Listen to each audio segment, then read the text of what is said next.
November 24, 1971. It seemed like an ordinary afternoon at Seattle-Tacoma Airport.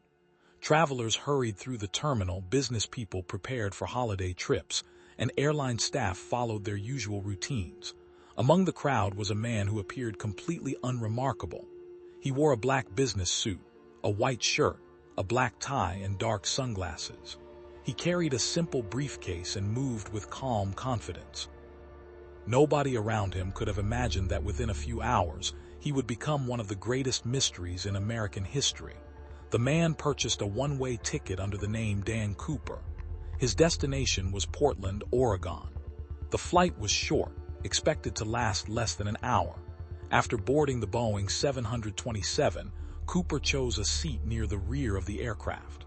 The plane took off normally, and everything appeared routine. Passengers relaxed in their seats while flight attendants began their service. Then, shortly after takeoff, Cooper quietly handed a folded note to a flight attendant. At first, she assumed it was a phone number from a lonely passenger. But when she opened the note, her expression changed instantly. The message claimed that Cooper was carrying a bomb. When the aircraft landed in Portland, Cooper's demands were met. Bags containing $200,000 were delivered to the plane, along with the requested parachutes. Passengers were released safely and allowed to leave. Many had no idea how serious the situation had become. As they walked away, Cooper remained inside with a small number of crew members. The aircraft was refueled for another flight. Darkness had now covered the Pacific Northwest, and storm clouds were moving across the region. Cooper instructed the pilots to fly toward Mexico at a relatively low altitude and reduce speed. The Boeing 727 had one unique feature that would soon play a crucial role in the mystery: a rear staircase that could be lowered during flight. Outside, the weather grew increasingly dangerous. Rain, strong winds, and darkness combined to create extremely difficult conditions. Yet Cooper appeared completely prepared. As the aircraft crossed the night sky, Cooper began making his final preparations. He attached a parachute and secured the ransom money. At some point during the flight, the crew noticed unusual movement near the rear of the aircraft. Then, a warning indicator suggested that the staircase had been lowered. Somewhere over the wilderness of the Pacific Northwest, Cooper opened the rear stairs and stepped into the darkness. No passenger aircraft hijacker had ever attempted such an escape before. The conditions were terrible. It was night. Rain fell heavily.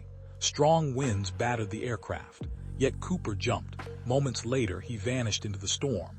Authorities launched one of the largest search operations in American history. Helicopters, aircraft, and ground teams searched forests, mountains, and remote wilderness areas. But despite enormous efforts, they found no sign of the mysterious hijacker. The flight attendant sat beside Cooper as instructed. Calmly, he opened his briefcase just enough for her to see what appeared to be explosives and wires inside. Whether the device was real remains unknown, but in that moment there was no reason to doubt him.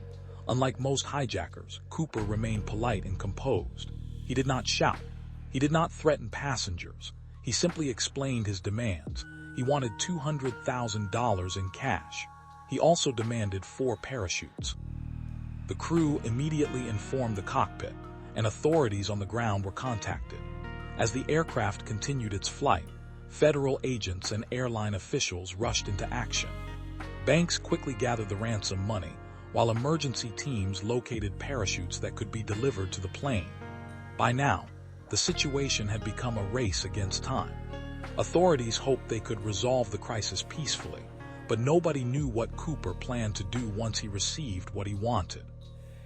Investigators spent years examining evidence, interviewing suspects, and studying every possible clue.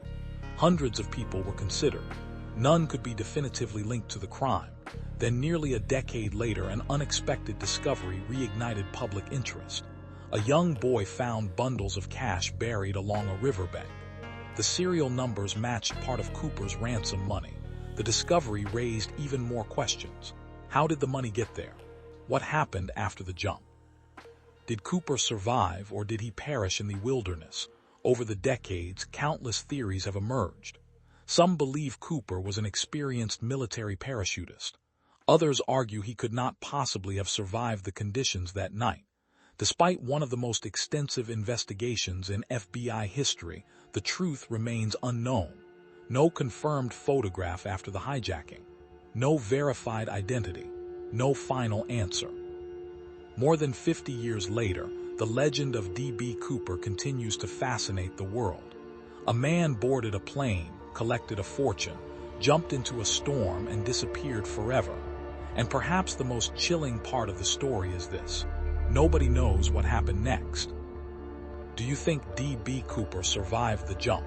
Let me know your theory in the comments.